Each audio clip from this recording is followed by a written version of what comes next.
nós somos um só corpo, temos um só propósito, que é fortalecermos uns aos outros. Eu lembrei os irmãos no sábado à tarde do texto que Paulo escreve aos Romanos, quando ele vai dizer assim: eu desejo muito ir até Roma, encontrar vocês para que a gente possa trocar algumas coisas e mutuamente sermos edificados, né? E esse é o sentimento que eu tenho, queridos, de estar aqui com vocês.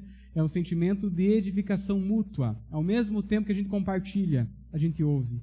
Ao mesmo tempo que a gente abençoa, a gente é abençoado, né? E minha família tem sido muito abençoada nesse final de semana aqui. É uma alegria estar com vocês, é uma alegria estar na congregação, né?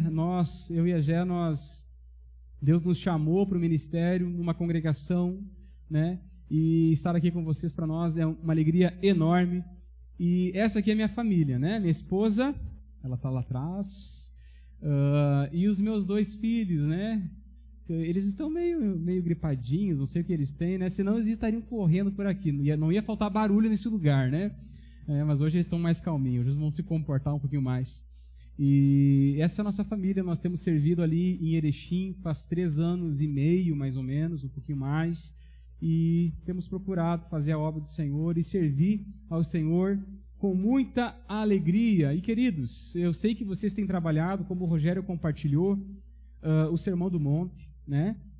E esses 3 capítulos, né? Capítulo 5, capítulo 6 e capítulo 7 de Mateus. E hoje eu quero falar um pouquinho também sobre um pequeno trecho que Jesus ele fala nesse sermão tão complexo, mas que traz tanto ensinamento para a nossa vida. O que vocês já ouviram até agora, um pouco vocês ouviram o que foi dito aos seus antepassados: não matarás, né? Ouviram o que foi dito: não adulterarás. Foi dito: aquele que se divorciar de sua mulher deverá dar-lhe certidão de divórcio. Vocês também ouviram o que foi dito aos seus antepassados: não jure falsamente. Então, Jesus ele está falando sobre muito a respeito daquilo que foi dito, né? Quando Jesus ele está falando sobre isso, ele está falando sobre a lei, ele está falando sobre o nosso Antigo Testamento, ele está falando sobre a lei mosaica, e em vários momentos o que Jesus diz é: ou vocês ouviram o que foi dito? Eu, porém, digo a vocês. Então, Jesus ele está trazendo uma reflexão e está trazendo algo muito mais profundo a respeito de tudo que nós temos nas Escrituras. E hoje eu quero compartilhar um pouquinho com vocês também um trecho da Escritura Sagrada. E o tema que eu quero compartilhar com vocês, queridos, é preparados para transbordar. Vamos ver se nós temos aqui. Esse é o tema, né? Estarmos preparados. É uma série que nós estamos trabalhando lá em Erechim. Estarmos preparados para aquilo que Deus vai fazer. E eu acredito que passa muito pela nossa vida sobre nós estarmos preparados para transbordar. Nós, de alguma forma, queridos, nós transbordamos alguma coisa da nossa vida. Não importa o quê. Não importa, alguma coisa transborda a partir de nós. Aquilo que nós enchemos o nosso coração, de alguma forma vai sair. Jesus, em certo momento, ele disse isso, né? A boca fala do que o coração está cheio. Jesus está dizendo: nós transbordamos pelos nossos lábios aquilo que nós enchemos o nosso coração. E dependendo daquilo que nós enchermos o nosso coração, nós vamos transbordar. E eu gostaria de começar com essas perguntas aqui. Na verdade, algumas frases que talvez você já ouviu. Você já ouviu essa frase: eu não tenho sangue de barata? Já escutaram isso? Alguém já falou perto de você? Ou talvez você já falou isso? Você já falou: vai ter que pagar na mesma moeda? Vocês já escutaram isso? Vocês já escutaram algo do tipo: paciência tem limite, ou a volta vem? Meu pai tinha essa frase, né? A volta vem. E sempre no sentido de que a pessoa que talvez nos fez mal, ou alguma coisa nesse sentido, ela vai sofrer por aquilo que ela fez. Entretanto, queridos, hoje eu quero compartilhar um texto com vocês, e eu vou pedir para vocês abrirem as Bíblias de vocês no Evangelho de Mateus, capítulo 5, versículo 38, e nós vamos ler juntos este trecho sagrado. Abra comigo aí, Mateus capítulo 5, versículo 38. Nós vamos ler até o 42, tá? Quem achou diz amém. Quem não achou diz EBD. Lá, tempos atrás, era quem não achou diz misericórdia, né? Não tinha essa frase, né? A gente está usando diferente lá em Erechim agora. Quem não achou diz EBD, Escola Bíblica Discipuladora, que nós temos a cada semana. E o texto vai dizer assim: vocês ouviram o que foi dito, olho por olho e dente por dente. Mas eu, porém, lhes digo, não resistam ao perverso. O texto, posteriormente, ele vai continuar. Mas eu gostaria que nós pensássemos um pouco a respeito dessa frase que Jesus diz tantas vezes e tantas vezes desse evangelho. Quando ele vai dizer, vocês ouviram o que foi dito. E nós precisamos ter cuidado com aquilo que nós ouvimos. O que Jesus está falando, ele está falando a respeito de trechos do Antigo Testamento. E dentro do Antigo Testamento existia justamente essa lei da reciprocidade, né? Aquilo que eu sofri, eu tenho liberdade, na verdade, para responder mais ou menos na mesma moeda.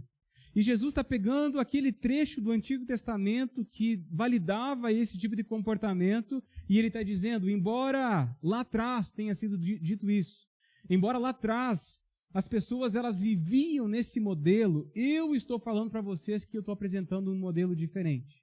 Vocês ouviram o que foi dito? Era dessa forma, mas eu digo algo diferente para vocês. E nesse sentido, queridos, nós precisamos ter cuidado com aquilo que nós ouvimos. Paulo, escrevendo as suas cartas, ele vai dizer que más companhias corrompem bons costumes. Dependendo com quem nós andamos, vai falar muito sobre quem nós somos e vai falar muito sobre o que nós vamos beber. Dependendo quem nós ouvirmos, o nosso coração vai se encher de determinadas coisas na nossa vida. Então, quando Jesus está falando sobre o que aquele povo estava ouvindo, Jesus está chamando eles para ouvir a mensagem que ele tinha para dizer. Que é a mensagem do Evangelho, que foi aquilo que Jesus proclamou para nós. E nós precisamos ter muito cuidado na nossa vida a quem nós damos ouvidos. O que nós estamos ouvindo na nossa vida? Quem que nós estamos abrindo os nossos ouvidos e escutando? A lei da reciprocidade direta era justamente essa ideia de que eu posso pagar na mesma moeda, olho por olho, dente por dente. Era uma lei do Antigo Testamento. Por exemplo, se alguém quebrasse o dente do meu filho, eu iria até o juiz que julgaria essa situação e o dente da pessoa que quebrou, o dente do meu filho deveria ser quebrado. Se alguém quebrasse o pé do meu filho, o pé dessa pessoa que quebrou, o pé dele deveria ser quebrado. Isso era o modelo veterotestamentário. Entretanto, quando nós olhamos para o que Jesus está ensinando aqui, ele está mudando alguma coisa dentro dessa interpretação. E nós precisamos entender aquilo que Jesus está trazendo para a nossa vida, valores e princípios moldados a partir do Evangelho. A nossa vida, ela precisa ser moldada a partir do Evangelho. O Evangelho, querido, é a boa notícia de que nós não merecemos nada. O Evangelho é a boa notícia de que eu e você, se Deus desse para nós aquilo que nós merecemos, nós deveríamos ser condenados. Entretanto, Jesus, ele veio, ele viveu uma vida perfeita, sem nenhum pecado, e ele se entregou numa cruz, para que todo aquele que nele crê não morra, mas tenha a vida eterna. João 3,16, versículo conhecido. Porque Deus amou tanto o mundo, tanto a mim e tanto a você, que ele entregou o Filho dele para que eu e você não precisássemos experimentar a morte na nossa vida. Então, queridos, os nossos valores, eles precisam ser moldados a partir do Evangelho. Essas frases aqui, será que representa o nosso coração? Essas frases aqui, será que representa a forma como nós lidamos com os nossos relacionamentos? Essas frases aqui representam a forma como nós retribuímos, muitas vezes, aqueles que nos ofendem, aqueles que nos machucam. A nossa vontade, quando nós somos ofendidos, é devolver na mesma moeda, é esperar que aquela pessoa que nos fez mal, ela sofra as mesmas consequências que ela fez na minha vida. Será que é esse o coração que eu tenho? Porque se esse é o coração que eu tenho, queridos, eu estou andando fora do Evangelho. Se esse é o coração que eu tenho alimentado na minha vida, eu estou andando fora do padrão que Jesus nos ensinou. Porque o padrão que Jesus nos ensinou foi um padrão completamente diferente. Quando Jesus estava sendo pregado numa cruz, quando Jesus estava sendo cuspido, quando eles estavam batendo no nosso mestre e ele estava sendo crucificado e sentindo uma dor que nós nunca vamos sentir na nossa vida, o que Jesus olha e diz para aqueles homens é: Senhor, perdoa eles, porque eles não sabem o que eles estão fazendo. Esse é o padrão de Cristo. E se nós somos discípulos de Jesus, queridos, e nós somos chamados a sermos discípulos de Jesus, nós precisamos derramar da nossa vida, ou seja, nós precisamos transbordar da nossa vida algo totalmente diferente do que está acontecendo aqui. E o texto, ele segue: se alguém o ferir na face direita, ofereça também a outra. Quando eu tinha mais ou menos meus 15 anos de idade, eu acho que eu tinha 15 anos mesmo, queridos. Estava nessa fase dos 14 para 15. Eu estava voltando à escola e eu estava com os meus amigos, né? A gente estava conversando, dando risada e contando piada e falando bobagem na rua. E tinha um amigo meu que ele vinha da cultura, ele era alemão, né? E a gente vivia zoando ele. E quando ele estava dobrando a esquina para ir para a casa dele, eu gritei bem alto, né? Alemão e formiga é só para lavoura. Era o que a gente falava, né, entre nós, né? E dava risada. E ele deu risada e foi para a casa dele e eu segui caminho para minha casa. No outro dia, pela manhã, eu estava indo para minha escola, na rua da minha casa, e veio um cara, né, um alemão, né, na minha direção. E estava chegando cada vez mais perto. E chegando mais perto. Quando ele chegou perto de mim, ele me deu um tapa. Mas me deu um tapa que quando ele deu o tapa, já desceu água do olho aqui, ó. E eu não entendi. Eu não conhecia o cara. Mas os meus amigos que estavam do meu lado, quando a gente estava naquela situação, eles falaram: ele estava na nossa frente ontem quando você fez aquele comentário em relação ao Fábio, que é o nosso colega da escola.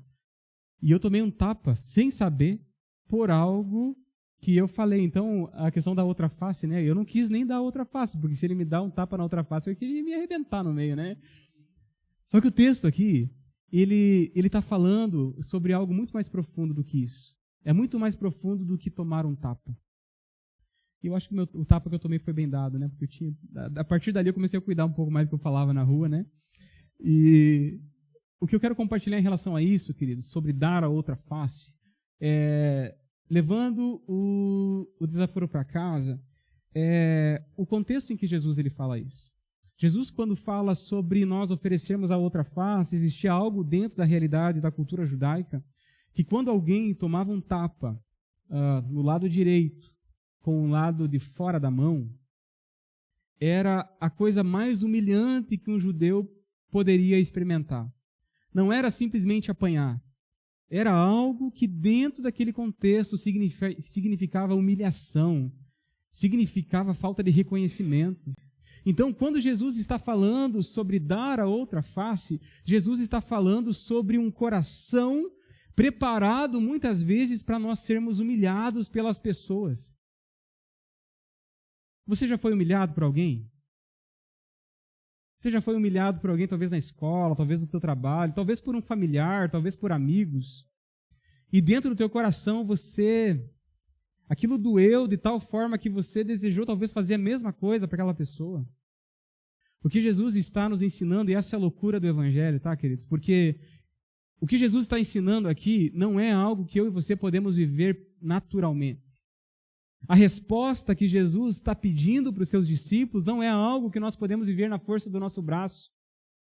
Mas o que ele está falando é que quando a nossa vida é mudada, quando o Evangelho nos alcança, quando o amor dele nos alcança, nós somos chamados, muitas vezes, a levar o desaforo para casa. Você já falou isso na sua vida? Eu já falei várias vezes.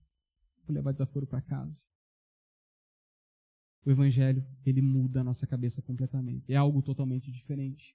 Um ego transformado e o autoesquecimento, porque alguém aqui já leu o livro Ego Transformado, do Tim Keller? Doutor Rogério, é uma indicação, tá, queridos? E é um livro que você lê 2 horinhas, tu acha que termina, né, Rogério? Queridos, um livrinho pequeno, mas um livro maravilhoso que nos ajuda a enxergar a nossa identidade em Cristo. E ele fala que a única forma de nós não nos ressentirmos quando as pessoas elas nos ofenderem, muitas vezes vai ser uma ofensa intencional e às vezes vai ser uma ofensa que não é intencional. Você já foi ofendido por alguém e a pessoa ela nem queria te ofender, mas ela falou alguma coisa que machucou. Foi o que eu vivi ali com um rapaz, né?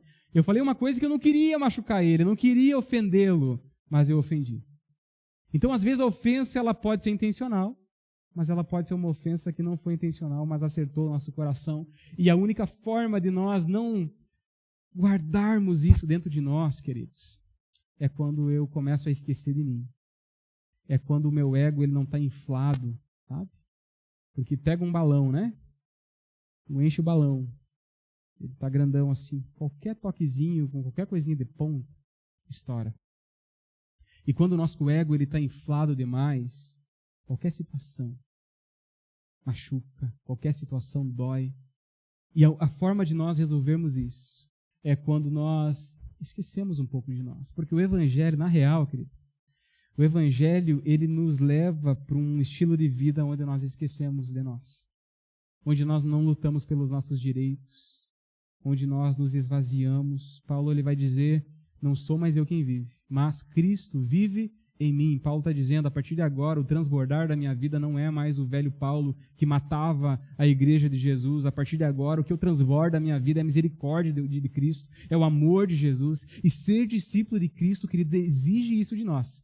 Essa disposição de esquecer de nós mesmos. E por fim ali, transbordando o amor de Deus. Deus nos chamou para isso. Deus nos chamou para vivermos tão intensamente com eles que a gente transborde Jesus na nossa casa. Hoje aconteceu uma situação lá em casa. A esposa está lá, eu posso contar aqui.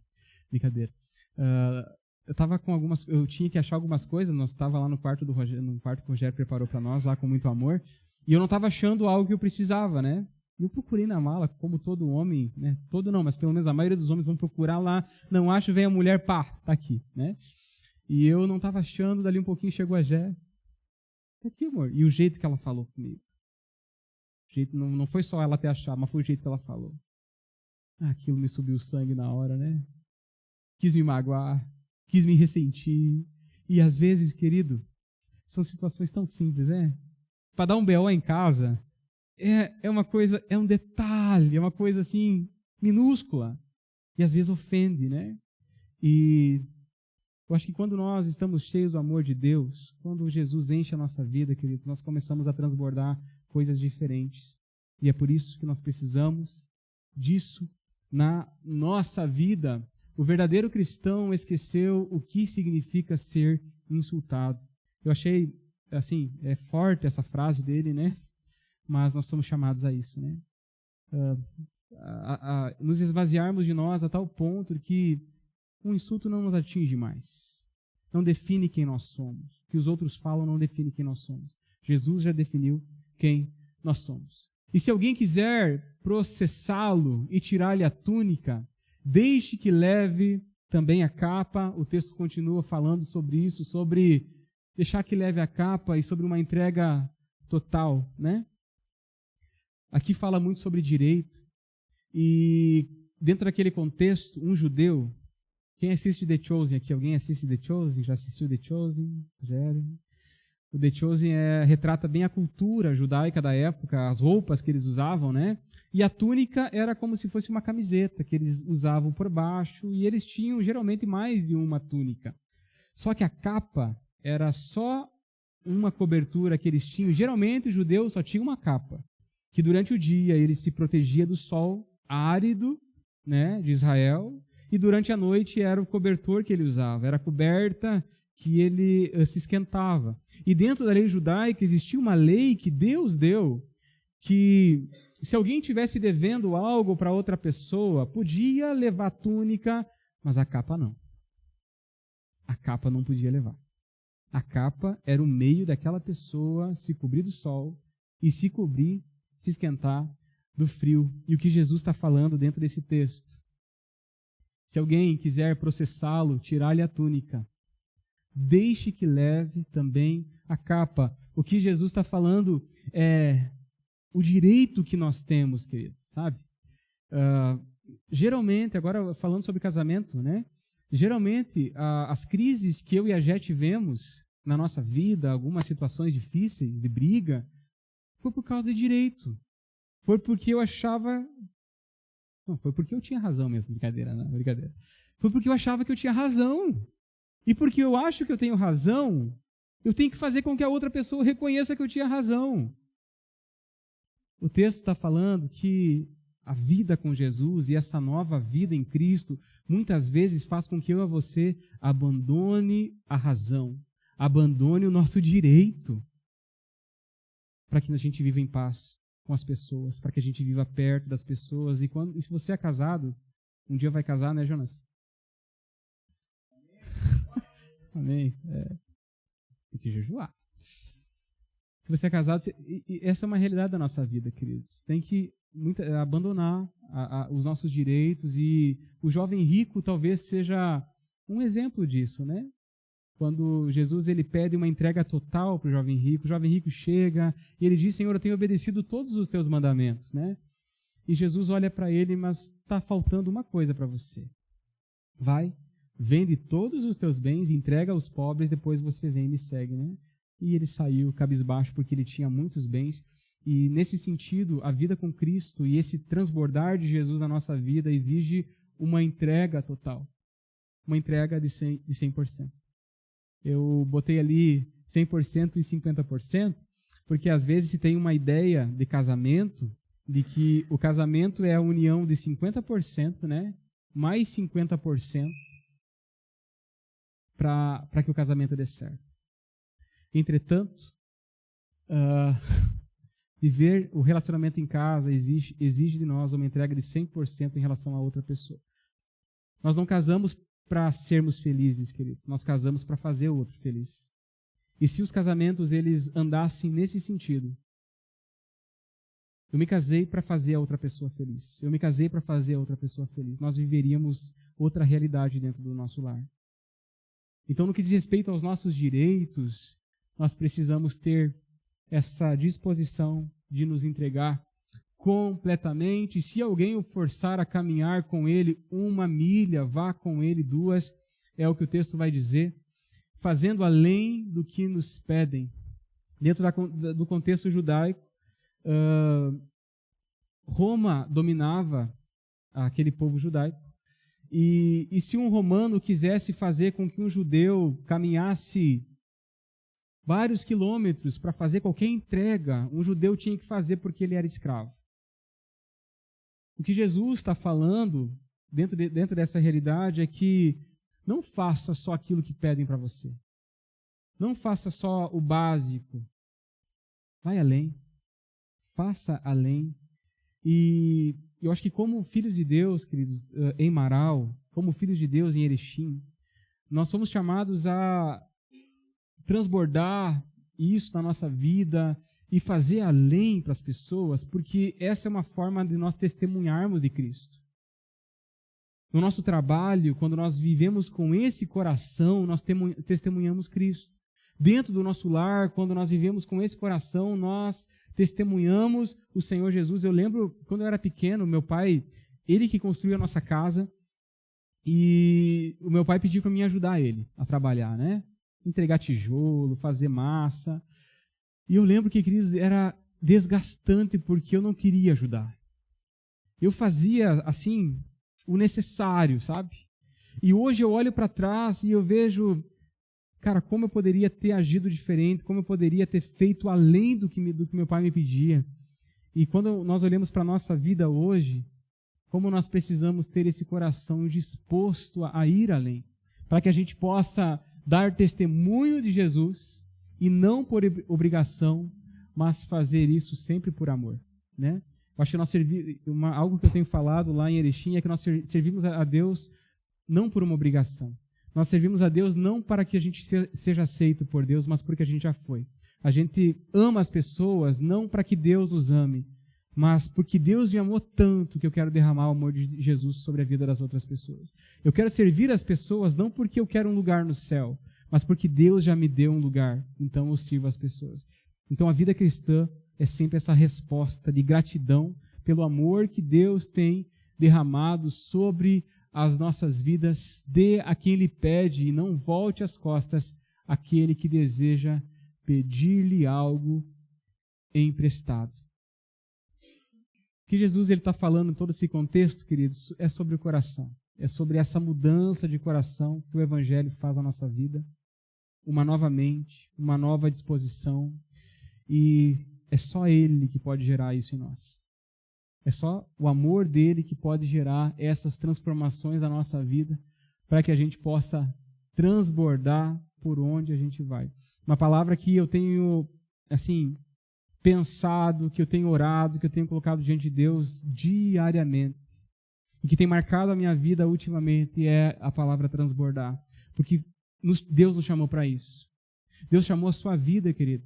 Aonde você está, na sua casa, no seu trabalho, nos teus relacionamentos, Deus chamou você para que você transborde Ele por onde você passar. Para que as pessoas possam ver Cristo na sua vida. Para que você possa transbordar do amor de Deus nos relacionamentos que você tem, nos discipulados que você tem, nas pessoas que você deseja alcançar para Jesus. Nós precisamos transbordar. E dependendo do que nós estivermos transbordando na nossa vida, talvez a gente não consiga. E é por isso que eu coloquei aqui uma decisão, para finalizar, que às vezes a gente ouve uma mensagem e a gente ouve tanta coisa e a gente não sabe nem por onde começar. E eu tenho lido um livro que é Hábitos Atômicos, e a ideia desse livro é a cada dia 1% melhor. Geralmente chega ao final do ano, a gente faz uma lista, né, de tudo que a gente quer mudar. E foi feito estudos mostrando assim que de tudo que a gente coloca lá, a maioria nunca acontece. E eu acredito, queridos, que se nós tomarmos uma decisão na nossa vida, a cada dia, nós vamos viver transformação na nossa história. Eu não sei como é que você está. Eu não sei o que você tem vivido. Eu não sei de que forma essa palavra ela pode se aplicar de uma forma real na sua vida. Mas a minha oração é que, de alguma forma, o Espírito Santo ele possa mostrar para você. Ele possa direcionar você a enxergar o seu coração, assim como eu preciso enxergar o meu. Assim como eu preciso ver na minha vida áreas que Deus quer fazer ajustes, que eu preciso mudar. Falei para o Rogério, nós estávamos no seminário aqui, que tem momentos da nossa vida que a gente nem sabe que precisa. Tem momentos da nossa vida que Deus nos pega pela mão, que nem Ele pegou, talvez, lá atrás no Antigo Testamento, Ló, né? O Ló não queria sair daquela cidade de Sodoma e Gomorra. Deus pega ele e tira ele de lá. Eu acho que na nossa vida tem momentos assim, tem momentos que a gente nem sabe por onde começar. A gente sabe que precisa de mudança na nossa história, mas a gente não sabe por onde. E nesses momentos, muitas vezes, Deus nos pega pela mão. E Deus nos conduz, e Deus mostra para nós, nos confronta nas áreas que a gente precisa de restauração para que a gente possa mudar. Queridos, recentemente eu vivi uma experiência com Deus nesse sentido. E vi Deus me mostrando o meu coração. Vi ver Deus mostrando áreas da minha vida que precisavam ser urgentemente mudadas. Ter esse coração disposto a ser trabalhado por Deus. Nós não somos perfeitos, queridos. Nós falhamos, nós erramos. Mas em mim e você, se nós desejamos seguir Jesus, precisa ter uma disposição de ser moldado, de ser trabalhado. E precisamos fazer essas reflexões. O que eu decido hoje? Talvez o que o Rogério colocou hoje no meio-dia é importante. O que eu decido colocar diariamente aos pés da cruz para que Deus gere mudança na minha vida? Eu gostaria que você fechasse os teus olhos. E que você pensasse um pouco no que nós conversamos hoje à noite. E se de alguma forma, querido, aquilo que nós falamos hoje à noite é uma área que você precisa ajustar. Talvez a palavra ela se aplicou em alguma área na sua vida que nós nem falamos aqui. Tome uma decisão essa noite de caminhar mais perto de Jesus, de transbordar o amor de Jesus na sua vida, talvez de dar a outra face. Talvez você é alguém que não leva desaforo para casa. Talvez você é alguém que devolve na mesma moeda. Para que a gente transborde Jesus por onde a gente está, a gente precisa mudar isso na nossa vida. Talvez você é alguém que está lutando pelos teus direitos. Todos os dias lutando pelos teus direitos. Mas o que o Senhor quer é que você entregue os seus direitos aos pés dele. Fala com Deus, querido, aí, no teu silêncio, você e Deus. Coloca a tua vida diante dele. E se você puder, falar para Deus, talvez uma área da sua vida que você vai ajustar essa semana, uma área da sua vida que você vai colocar diante dele a cada dia para viver restauração e transformação. Fala para Deus. Senhor, nós queremos colocar diante de Ti a nossa vida. Nós queremos colocar diante de Ti a nossa história, Pai. O Senhor nos conhece tão bem, o Senhor sabe quem a gente é, o Senhor sabe quem nós somos. Muitas vezes nós não nos conhecemos, muitas vezes nós não sabemos quem somos, mas Tu nos conhece bem. E minha oração essa noite, Senhor, sobre a vida dos meus irmãos, sobre a minha vida também, Senhor, é que o Senhor nos ajude nesse processo. Deus, de realmente sermos mudados na essência e no coração, a tal ponto, Senhor, de que da nossa vida possa fluir a vida do Senhor. De tal forma, Senhor, que aqueles que estão perto de nós não nos vejam mais como a velha pessoa, como o velho homem, mas possam ver em nós a Tua natureza, possam ver em nós as transformações que o Senhor tem gerado, Senhor. Deus, ajuda-nos a não lutarmos, a não buscarmos os nossos direitos. Ajuda-nos a entregarmos tudo isso aos Teus pés. Ajuda-nos, ó Deus, nos nossos ambientes de relacionamento, quer seja no nosso trabalho, quer seja na nossa família, quer seja com os nossos amigos, que eles possam ver Jesus na nossa vida, que eles possam ver o Teu amor sendo, Deus, derramado e transbordando através de nós, Pai. Tu conhece cada um de nós muito bem. Tu sabe o que necessitamos e o que não necessitamos. E minha oração nessa noite sobre as nossas vidas de forma geral, Pai querido, é que o Senhor nos conduza para esse lugar de decisão, esse lugar, Senhor, realmente de nos enchermos tanto do Senhor, a ponto de transbordarmos quem o Senhor é por onde nós passarmos. Restaura vidas, Pai. Restaura as nossas vidas, é o que nós te pedimos, no poderoso nome do Senhor Jesus. Amém. Amém, querido, que Deus abençoe muito a sua vida, tá? Uma alegria estar com vocês aqui. Agora eu passo a palavra para o nosso